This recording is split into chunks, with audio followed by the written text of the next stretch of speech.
I think, I think I can't take this. I think it's too big. Naku po. You love those stripes. Heto nga ho ang pag-usapan natin ngayon mga ka-update ha. Ito na ho, nagalit talaga. Sumabog na itong si Miss Maharlika. Naglalabas na ho ng, alam nyo na, itong Mr. Tubig, do it for me. You love it, right? Sabi ni, alam nyo na, narinig naman nyo yan kung sino yan, si Kokak. Ayun, dito, wala ho tayong paligoy-ligoy na ho dito. Pati ho si Pinky Lacson, tatalakayin din natin. Kaya kung bago lang ho kayo sa ating channel, isang like, isang share, isang subscribe lamang ho. Malaking tulong na ho yan. Reacta na ho tayo dito kay Mr. Tubig at kay Pinky Lacson na protector ng alam nyo na ho yan. Kaya nga dito, reacta na ho tayo. My video. Ayun na nga po, na-send po niya sa akin ito and verified this person is actually an SEX party goer. As a matter of fact, taga San Francisco po siya and always po siyang sumasali sa Folsom Street Fair. Now, what is Folsom Street Fair? Hindi ko po ito pwede sabihin dito sa video kasi po masyadong adult, but you can Google it.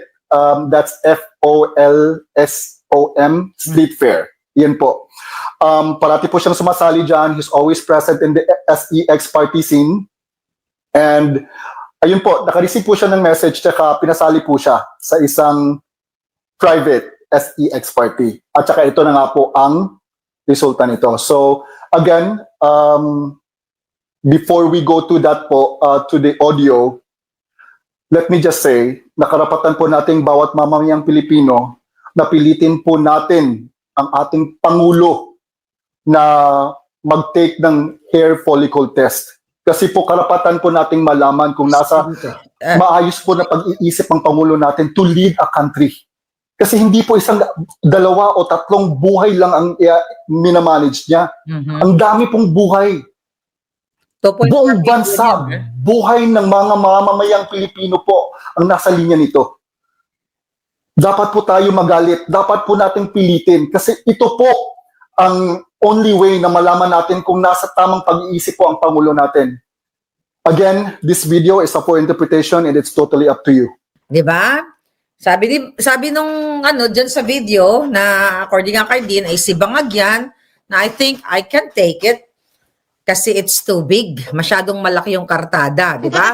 Tapos sabi naman ni Satanas, no honey, di ba? Anong sabi ni Satanas? Do it for ulitin natin para bongga.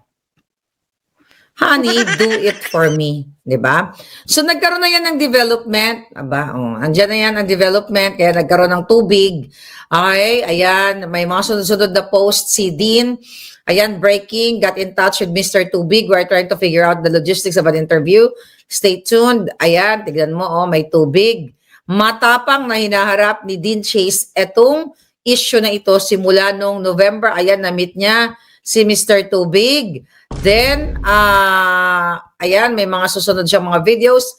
Pero hindi na tayo dadako dyan dahil halos sa lahat nyo na na-expose nyo. Kaya sabi ni Dean noong December 23, I challenge you, ayan, tinag niya pa, to sue me. At titignan natin kung saan kayo dadali ng kaso nyo. Tang-inumin ninyo. Alright. So, ang kaibigan na tinutukoy ni Mr. Tubig this entire time ay si Paulo Tantoco na napakawalang hiya talaga ng pamilyang Bangag, di ba? Nilabas ni Dean na may contact din si Mr. Tubig kay Tantoco at sa iba pang mga politiko na gusto ng serbisyo ni Mr. Tubig. Alright? Sa gusto ng serbisyo, alam niyo kung anong serbisyo, di ba? Hanggang sa naging viral na nga, nakita niyo 2.4 million views yung unang labas ni Dean at marami pang kinukuha pa yan ng ibang vloggers. So like across social media, millions of viewers. Kaya naman itong si Clarissa Taratara, sabi dito, Palasyo na nawagan ng agarang aksyon sa bagong paratang kay Lisa Tanas at Marcos Jr. Sabi niya din, bring it on, you disgusting bitch. Sabi niya ganyan. So anyway, okay. Kakalipat lang namin. Tapos minutusan na naman kayo doon. Dumating sa point, diba, na sinusundan na si Dean, pinasok yung apartment nila, lumipat na silang apartment, talagang binibigyan ng mga kalaban ng bayan, ito 1 million views, ng talagang, hell ang buhay ng bawat whistleblower, ng bawat matatapang like Dean Chase para tumigil na sa pagsalita. Hanggang sa pati locker ni Dean ay pinasok na ng mga, pinakita niya rin yung video ng mga alipores, okay, ni Satanas at ni Bangag. And also, mga kababayan, naglabas si Dean Chase ng clip, okay, or snippet ng video, picture. Okay, na si Liza Tanas ay lutay-lutay, o luray-luray, o luyat-luyat, layot-layot ng kanyang susubels na nakahubot-hubad. Actually, finlag ng Facebook yun eh. Pati yung sa akin, pinati-take down ng Facebook yun eh. Kahit na may cover na yung luyat-luyat na katawan ni Satanas. So yesterday, okay, di ba sabi ko sa inyo, nag-usap kami ni Dean at nagpaplano kami kung paano namin ipapalabas ang video na sa primetime bida para bidang-bida ang mag-asawang, ang mag-asawang mga balahura. Here we go. Play na natin.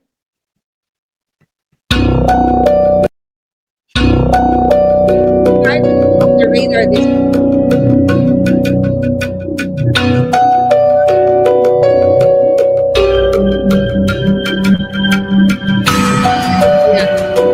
Okay? Kaya nga natanggal. Okay?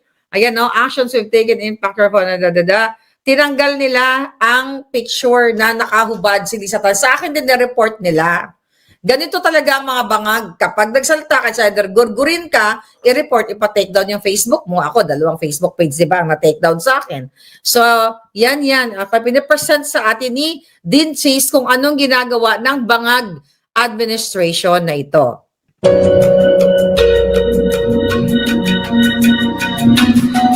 So, nag-appeal si Dean on January 9. Kasi I believe January 3 niya pinost yung hubot-hubad na katawan ni Satanas. Although may cover naman, kaya lang, nireport pa rin nila. Ayan, nag-appeal siya sa oversight board. Okay?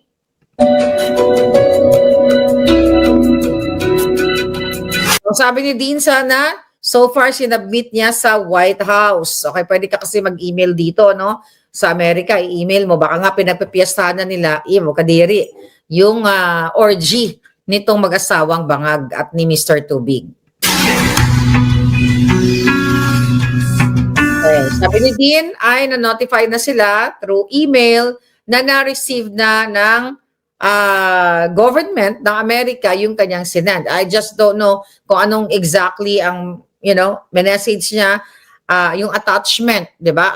Yung video, yung konteksto na message niya. Pero for sure, pasok ito sa money laundering dahil nga binayaran si Mr. Tubig ng more 40,000 according to his interview na binayaran siya ng 40,000 US dollars, like around 2 point something million, 2.3. Then, yung isa pang kasama ni Mr. Tubig na chumukchak din, I just don't know kung sinong chinukchak niya, binigyan ng 17,000 pesos. Ngayon, dito sa araw na ito, maririnig ninyo kung ang sinabi ni Bangag.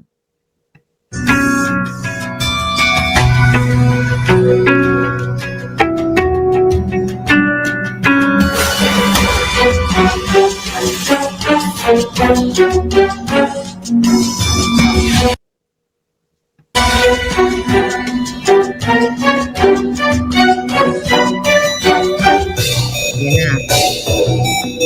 Teacher, pakinggan niyo mabuti.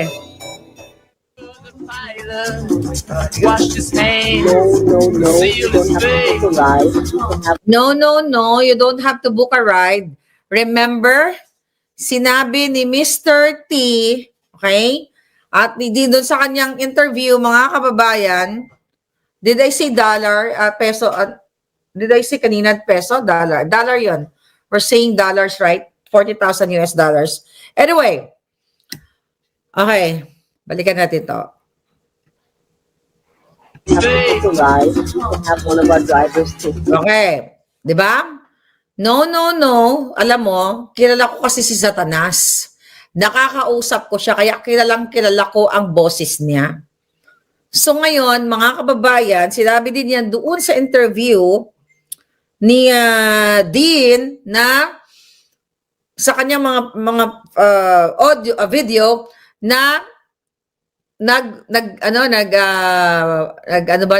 nagpanggap natatawag ng Uber, diba? Nagpanggap o tatawag ng Uber itong si Mr. T. Pero I think yan ay isa sa strategy niya na hawak niya yung phone niya para ma-record itong hubot-hubad na katawan ni Satanas at yung nangyari doon sa loob ng kwarto na yon na kung saan, according nga kay Dean at kay Mr. T, na talagang itong mag-asawang Satanas at Bangag ay gumagamit ng kapangyarihan, pera ng bayan para magkipagkantutan. Ayan, buong na word yan. Makipagtsuktsakan sa mga ganyang klaseng orgy event na binabayaran nila ang taong na kanilang gustong maka-tsuktsak. Sabi dito, we can have, sabi di ba ni nung lalaki na magbubook siya ng Uber, sabi ni Satanas dyan, no, we can have one of our drivers take you home. Home. Right, honey? Right, honey?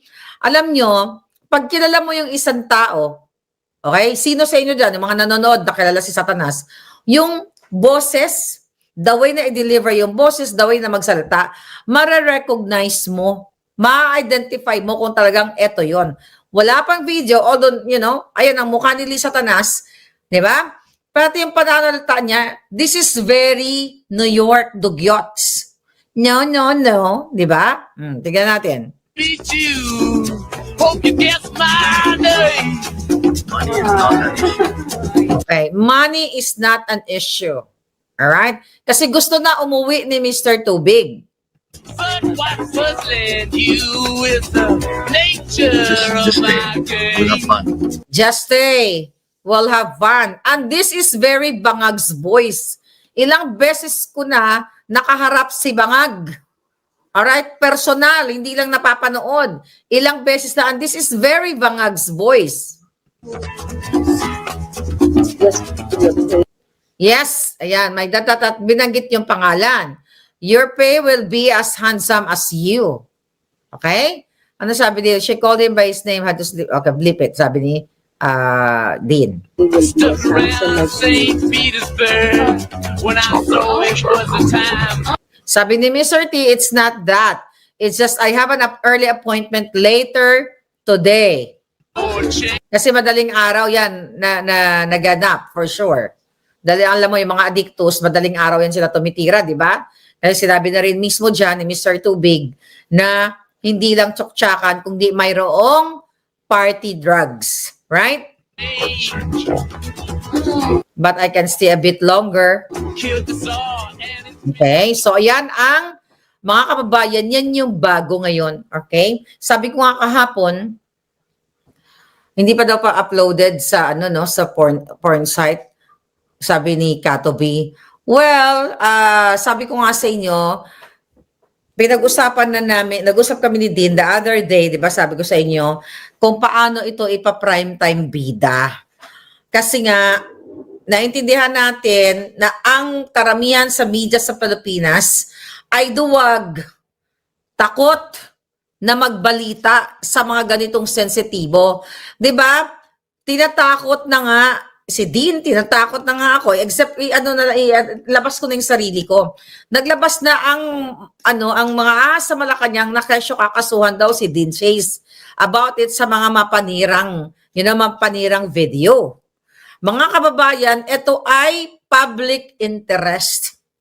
Isa ito sa mga grounds na pwedeng matanggal, ma-impeach si Bangag. Diba? Sabi ko sa inyo, dahil sa kaniyang pagkikipagbulian, gamit ang pera ng bayan. Dapat managot sila oras. Kaya nga challenge sila ni Dean. Challenge namin sila. Not only sa Chokchak video, even sa Pulburan video. Dahil ako, authenticated ang video ko. Hanggang ngayon, ulitin ko, wala pa rin silang kaso. And si Dean, okay, for sure, authenticated ang video niya dahil kitang-kita ng dalawang mata niya dahil ang pangyayari is 2023, November 2023, sa San Francisco, California, during APEC event, kung saan pumunta talaga si Bangag Jr. dito at documented yun, yung APEC na yun, 2023.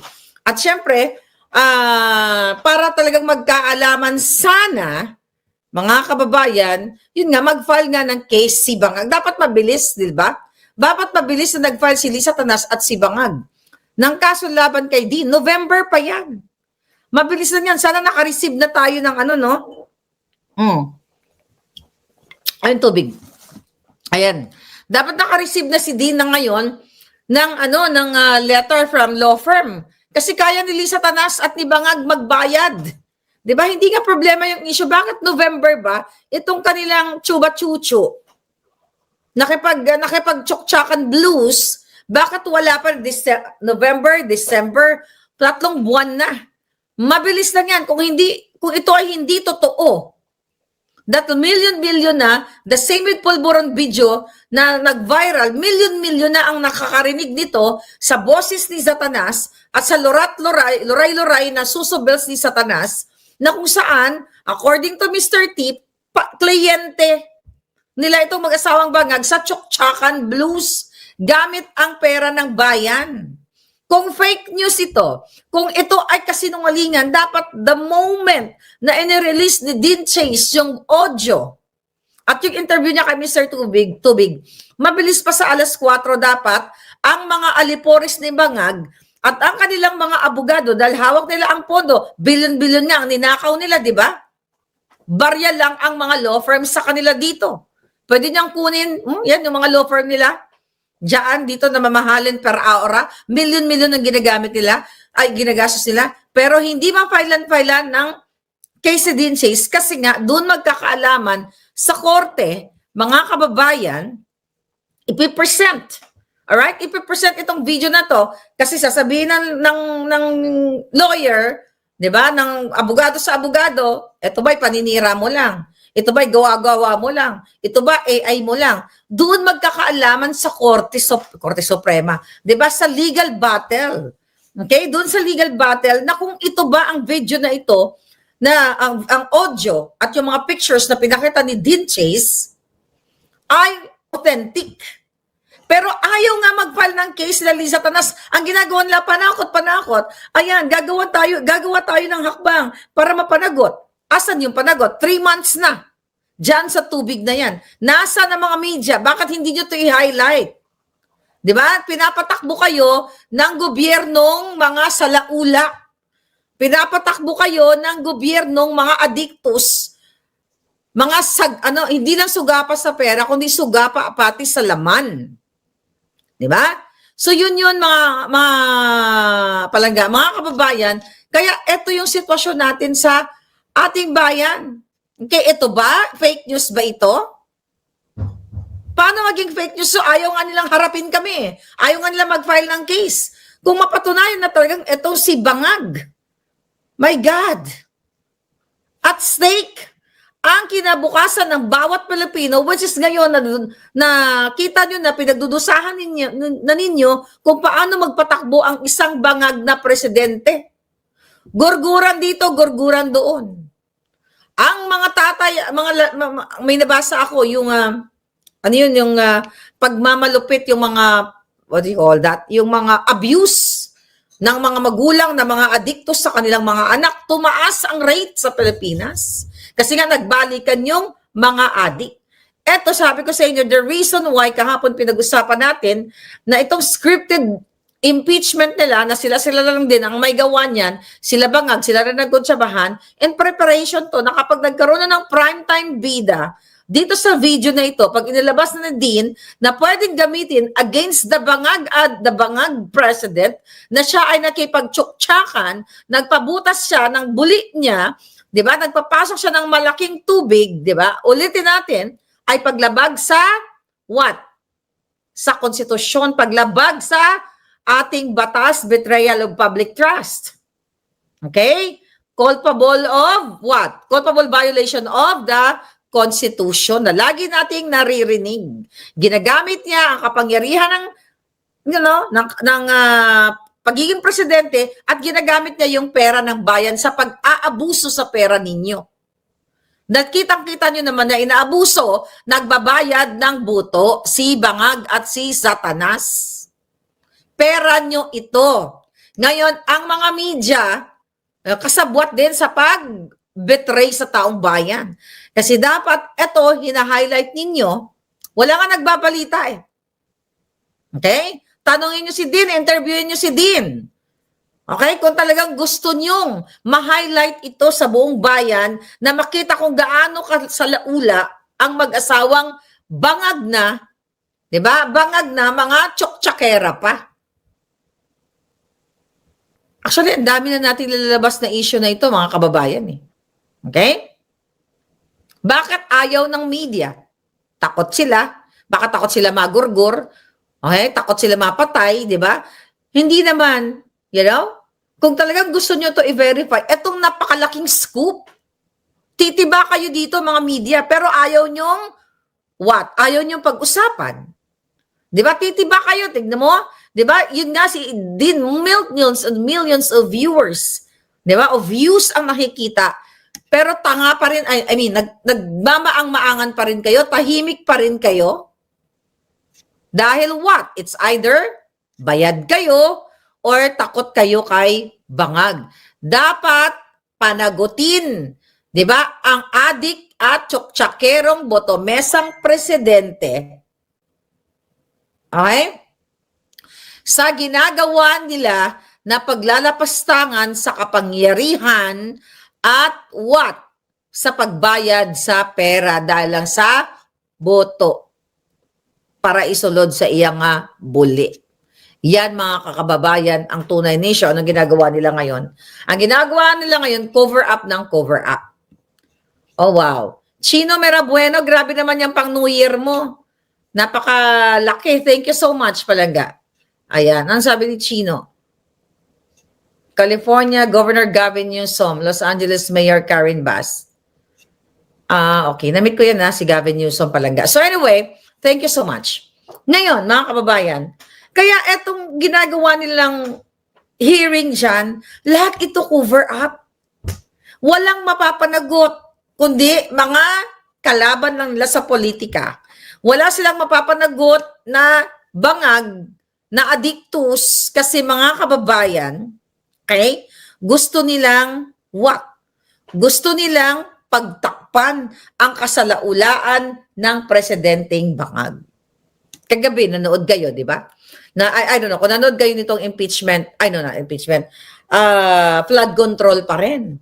Doon, in-interview, mga kababayan, yung mga witness daw, wala pa rin. Ayaw umamin nitong ni Bonoan na siya ay kumita. Wala naman talagang aamin.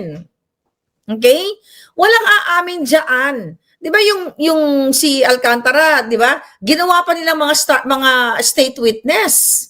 Pero yung Diskaya, ayaw nilang gawin state witness. Kasi pinapaboran lang nila yung gusto nilang paboran. You know what? Katulad na lamang nitong si Lacson. Okay? Sabi doon kanina, ay kahapon, doon sa hearing, mga kababayan, meron silang pinresent na dalawang, i-present natin to. Okay, stop screen natin to.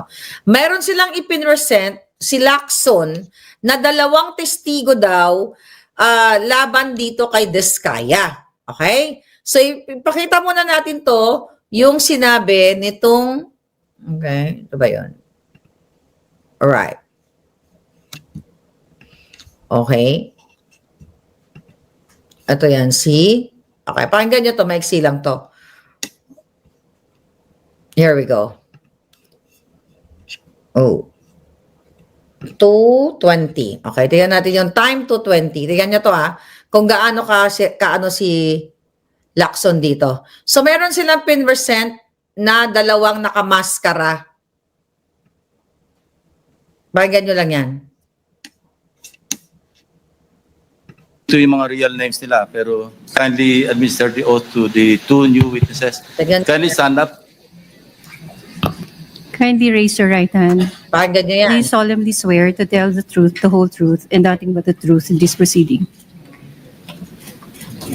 Thank you. Please sit down. And ipaliwanag nyo lang bakit kayo naanditong dalawa. Kayo na yung magkwento. Sige.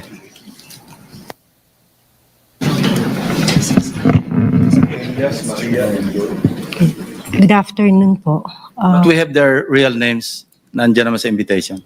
Thank you.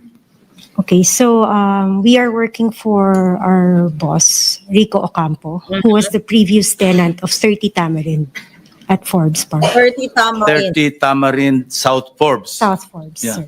Kayo yung mga staff ni Mr. Rico Ocampo. Kami po, yes po, office staff po ni Yeah. Sir. Na siya yung tenant doon sa bahay na naibenta noong April 2023. Go ahead. That is Continue. correct, Your Honor. And then during that time, January 29, we were CC'd sa email sa boss namin that we are being evicted January 31 at 3 p.m. Dapat nakalabas na kami ng place. Unfortunately, sa sobrang dami po ng gamit, we weren't able to comply with their deadline. So we have asked TJ Conti, who is the broker from Turnkey Properties. Nakipag-coordinate po kami to have an extension. And we were given until February 3, I think. To that was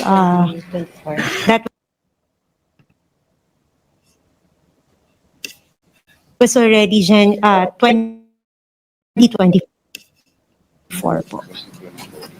And eventually you were evicted. And who informed you that you were being evicted? We were informed by our boss po. It was parang email po ng law firm.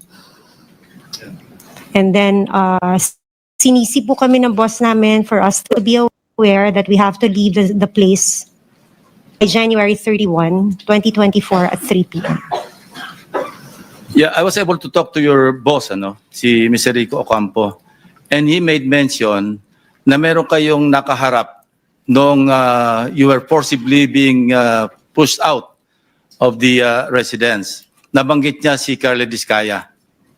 Would you confirm that? That was February 1 po. Yeah. TJ Conti, he introduced us to the contractor, but he didn't mention the name. Yeah. But how did you know that that contractor being referred to by TJ Conti is actually Mr. Discaya? Well, actually, sir, we already mentioned to our boss nung lumabas yung mukha po ni Mr. Discaya. Nasabi ko, kamukha Saan lumabas ang sa mukha? TV po when the flood control project is being brought up. No? During the hearings. Yes, during the hearings. Okay, so sabi so- ko sa boss ko, sorry about that. Sabi ko po sa boss ko tsaka sa colleague ko, tingnan nyo nga, ma'am, tingnan mo pong maigi itong mukha na to. Hindi ba ito yung contractor na pinakilala sa atin ni TJ Conti? And then we both agreed na siya nga. And he was physically there. He was physically there. How long did you talk to Mr. Discaya? It's less than 5 minutes po, pero kasi natandaan namin siya because he was the one manning the people. Na sinabihan pa na tulungan kami para mapabilis yung pag-move out namin. Kindly narrate the Okay, conversation. so patuloy natin. So sinasabi itong dalawang testigong nakamask, okay, na na-meet nila itong si Discaya doon sa 30 Tamarind, doon sa South Forbes Park. Okay? So, nung pinapanood ko yung hearing na yan, medyo mahaba lang. Bigla na lang yan ipinresent nila. Sinasabi ni Lacson na ito may bagong testigo na makakapagpatunay na itong si Curly Discaya ay pumunta doon sa building na yon. Pero mamaya, maintindihan natin after nito. Session that took place between you and Mr. Discaya at that point in time. Okay, during February 1 po, it was just a short introduction by TJ Conti. He mentioned that he is the contractor. And then February 2, medyo nagtagal po kasi nakiusap na nga kami na we really cannot matanggal lahat ng mga gamit dahil sa sobrang dami. And he also mentioned to us na contractor ako dito meron din kaming deadline. And then we both asked, baka pwede po namin pakiusapan yung may-ari, yung bagong nakabili ng bahay. And then he also mentioned that si Romualdez ang nakabili.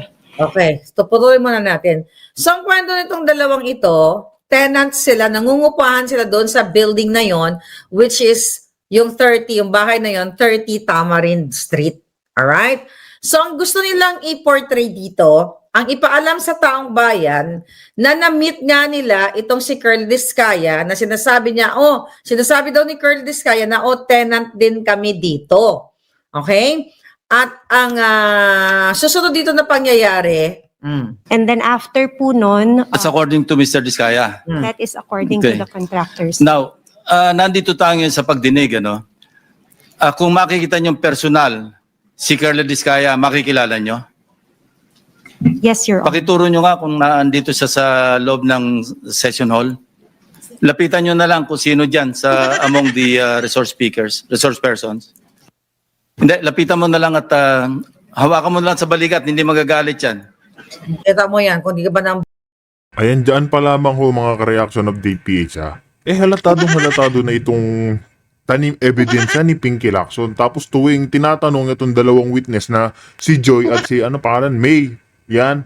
Sinasabi bigla sumasabat ho si Pinky Lacson. Paanong hindi magdududa dito kay Pinky Lacson na tanim ebidensya yan kung siya yung sumasagot pag nagtatanong si Senator Marcoleta. Halatado ngayon dito meron kayo naging reaction opinion dito nga kay Mr. Tubig. Pag-usapan na lang ho natin sa comment section.